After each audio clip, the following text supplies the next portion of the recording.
സംസ്ഥാനത്തെ ഏറ്റവും ആകാംക്ഷയേറിയ ത്രികോണ പോരാട്ടത്തിന്റെ പ്രചാരണ ചൂടിലാണ് തലസ്ഥാനം. തിരുവനന്തപുരം ലോക്സഭാ മണ്ഡലത്തിലെ UDF സ്ഥാനാർത്ഥി ശശി തരൂർ ഇന്ന് എത്തുന്നതോടെ വീറും വാശിയും നിറയും. നേരത്തെ പ്രചാരണ രംഗത്ത് കളം പിടിച്ച പന്ന്യൻ രവീന്ദ്രനും രാജീവ് ചന്ദ്രശേഖരനുമൊപ്പം ഓടിയെത്തുകയാണ് ശശി തരൂരിന് മുൻപിലുള്ള വെല്ലുവിളി. ഔദ്യോഗിക സ്ഥാനാർത്ഥി പ്രഖ്യാപനം വന്ന് 2 ദിവസമായെങ്കിലും UDF സ്ഥാനാർത്ഥി ശശി തരൂർ മണ്ഡലത്തിലെത്തിയിട്ടില്ല. ഇന്ന് വൈകുന്നേരത്തോടെ മണ്ഡലത്തിലെത്തുന്ന ശശി തരൂർ നാളെയോടെ പ്രചരണം ആരംഭിക്കുമെന്നാണ് UDF നേതൃത്വത്തിന്റെ അറിയിപ്പ്. LDFനും BJPക്കുമൊപ്പം പ്രചരണത്തിൽ ഓടിയെത്താനാകും ഇനി UDF ക്യാമ്പിന്റെ ശ്രമം. നേരത്തെ തന്നെ ചുവരെഴുത്തുകൾ ആരംഭിച്ചതും MP എന്ന നിലയിലെ 15 വർഷത്തെ ഇടപെടലും കൊണ്ടുതന്നെ അതിനെ മറികടക്കാമെന്നാണ് UDF ക്യാമ്പിന്റെ പ്രതീക്ഷ. കഴിഞ്ഞ തവണ 3ാം സ്ഥാനത്തായ മണ്ഡലം തിരികെ പിടിക്കാൻ LDF ഇതിനകം അരയും തലയും മുറുക്കി രംഗത്തുണ്ട്.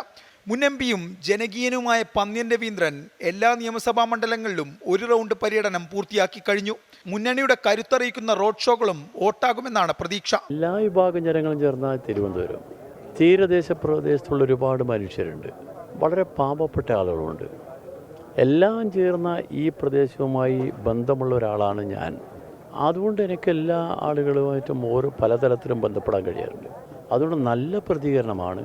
ഞാൻ 2005 മത്സരിച്ച് ഇപ്പോൾ ഉണ്ടായതിനേക്കാളും കൂടുതൽ നല്ല പ്രതികരണം. സ്ഥാനാർത്ഥി പ്രഖ്യാപനത്തിന്റെ പിറ്റേ ദിവസം മുതൽ പ്രചരണ രംഗത്ത് BJP സ്ഥാനാർത്ഥി രാജീവ് ചന്ദ്രശേഖർ കളം പിടിച്ചിരുന്നു. കേന്ദ്രമന്ത്രി എന്ന ഗ്ലാമറും മണ്ഡലത്തിലെ BJPക്കുള്ള സ്വാധീനവും വോട്ടാക്കാമെന്ന പ്രതീക്ഷയിലാണ് രാജീവ് ചന്ദ്രശേഖർ.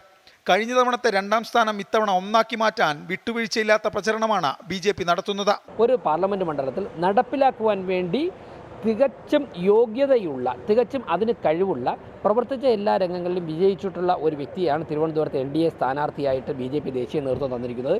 സത്യത്തിൽ തിരുവനന്തപുരത്തെ ജനങ്ങളൊക്കെ തന്നെ ആ ഒരു മാനസികാവസ്ഥയിൽ എത്തിയിരിക്കുകയാണ്. ഞങ്ങൾ നന്നായിട്ട് അദ്ദേഹം ജനങ്ങളെല്ലാം തന്നെ എല്ലാ വിഭാഗത്തിലുള്ള ജനങ്ങളുടെയും പ്രശ്നങ്ങൾ അദ്ദേഹം അഡ്രസ്സ് ചെയ്തുകൊണ്ടിരിക്കുകയാണ്. ഇപ്പോൾ ടെക്നോ പാർക്ക്, അതുപോലെ IT മേഖലയിൽ നിൽക്കുന്നവർ, എല്ലാ തരത്തിലുള്ള ആൾക്കാരെയും കണ്ട് അവരുടെ പ്രശ്നങ്ങളിൽ ഗവൺമെൻറ്റിന് എന്ത് ചെയ്യാൻ സാധിക്കും എന്നുള്ളതിനെക്കുറിച്ച് പറഞ്ഞുകൊണ്ടിരിക്കുകയാണ്. വിശ്വപൗരനും കേന്ദ്രമന്ത്രിയും സൗമ്യനായ ജനകീയ മുഖവും തമ്മിലുള്ള പോരാട്ടത്തിൻ്റെ ആവേശം ഇപ്പോൾ തന്നെ മണ്ഡലത്തിലുണ്ട്. വരും ദിവസങ്ങളിൽ ഈ ആവേശം വർദ്ധിക്കുമെന്നുറപ്പ്. A V Jayashankar, 24 Thiruvananthapuram.